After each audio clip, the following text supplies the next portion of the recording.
Hi there everybody, it's Kylie here from In2 Action, bringing you a little bit of a different activity this afternoon. We thought we'd try and make some lovely flapjacks. Really simple to make. You'll just need a few things, okay? So in this bowl here, I've got some normal porridge oats that you can buy from your supermarket. I've got 10 ounces of those in old money. And then I've got some melted butter just here, and some demerara sugar, all right, which is a kind of brown sugar, all right. And I've got 8 ounces of both of those. I've weighed them out already in my weighing scales here. Okay, I've then also got some lovely nuts and fruits. Now you can put whatever you like in your flapjacks, but I'm going to make some sultana and cashew nut flapjacks this afternoon. Okay, so to start us off, what we need is a nice big bowl and a mixing spoon, and you're going to pop your oats into the big bowl. Okay, so that means that we're ready to get mixing. Now at this point, guys, you're going to want to wash your hands, make sure you're ready to start cooking, and if you're wearing something that you don't want to get dirty, maybe pop an apron on. Also at this point, maybe get someone to pop the oven on for you. Okay, now we bake these really slowly, and they actually only go on quite a low temperature. So you're probably looking at it being at about 140 degrees centigrade. Okay, get the oven ready, get your bowls ready with all your ingredients in, and we're ready to get cooking. So the first thing you're going to want to do is melt the butter. Okay, now I've already done mine. I just did it in the microwave quite quickly. Okay, but you could also do it on the stove with a pan. You're going to want a grown up to help you with that one though, kids. You're going to tip the melted butter into the oats. Okay, and you're also going to tip in that lovely demerara sugar. Okay, I'm going to pop all of that in, and you're going to start giving it a good mix around. Now the butter is helping our oats stick together, so you're going to want to make sure that all that butter is nice and mixed in, okay? And you can see what starts to happen is we start getting kind of clumps of oats and sugar and butter all mixed together, okay? Now you're going to want to mix this in. Can you see how I'm dragging the mixture around and using my spoon to really make sure all that butter and all that sugar is distributed through the oats, because this is going to be the base of our mixture, okay?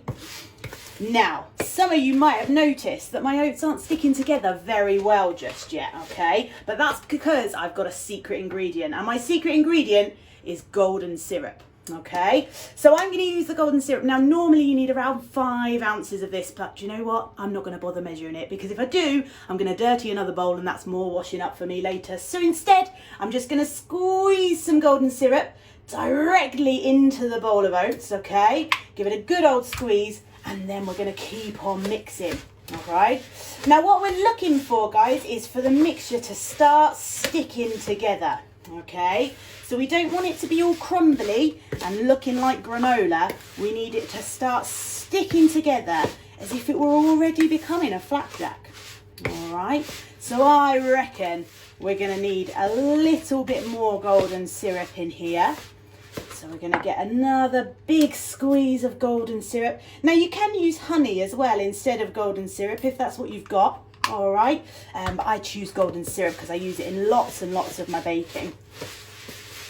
So we can see now as we keep mixing, can you see how that's all starting to come together? It's really starting to stick together.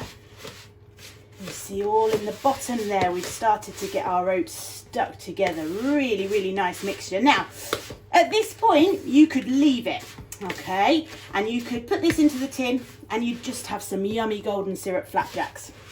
Okay, but like I said, I'm going to make some cashew and sultana flapjacks today, because that's what I fancy. So we've got some cashews and some sultanas here. Now, to be honest, you could use whatever you like. You might want to put a chocolate bar in here if you fancy some chocolate flapjacks, or if you've got raisins or any other kind of dried fruit, works really nice. Have a little go, have a bit of an experiment, let me know how it goes. You probably want a good handful of each of them, or as much as you've got, it doesn't really matter. And you're going to ditch those into your bowl as well. Now we want to make sure every bite has got some sultanas in it, and every bite has got some cashews in it. So we're going to give it a good old mix up. Okay, and you might find after you've added some more stuff to your flapjacks that you need a little bit more golden syrup to get it all sticking together. So if you do, just give it another squeeze. It's no problem at all. There we go. Make sure you get all the bits from around the top of the bowl. We don't want anything going to waste today. There we are. And once your mixture is all mixed up and starting to stick together, it's time for us to pop it into the tin. Okay, now, just here, I've got myself a baking tin, the one that you'd maybe make a cake in or maybe a pie. And all I've done, can you see it's kind of shiny? All I've done is I've popped a little bit of butter in there. Now, I just used a piece of kitchen towel. If you want to get messy, you can use your hands. Make sure they're clean though. And you're just going to grease the tin pan like that, okay? And that'll make it much easier for the flapjack to come out later on. Otherwise, it might get a little bit stuck. Once you've greased your pan, all you need to do is pop that lovely flapjack mixture all into the pan like this, okay? Now, so that our flapjacks bake really nicely, we're gonna need to level them down and push them, okay? So, you can use the back of a spoon, so I'm gonna use the back of my wooden spoon here, and you're just gonna spread the mixture all around the tin, okay? And you should end up with a nice flat mixture like this, okay? You're going to try to make sure there's not any big thick bits, all right? So kind of level it all out as best as you can, because otherwise someone will get a big slice of flapjack and someone will be left with none, and we don't want that, do we? So we're going to have a nice flat surface like this. Now, if someone in your house really likes cake decorating, you might have one of these kind of tools. They look a little bit like something you might use to do some plastering, all right?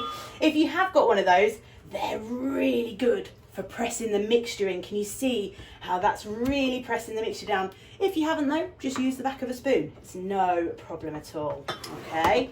But what we're looking for is a nice flat mixture. And that is our flapjack ready to bake, okay? So we're gonna pop this into the preheated oven, about 140 degrees centigrade, and all you're looking for is for it to not be too wobbly when you check it. You're probably looking at about 40 minutes or so at least before you need to check it. When you bring it out of the oven, it will still be a bit wobbly. Just leave it to cool, I promise, it will firm up. Let's get this in the oven, check back in a little while to see how we get on.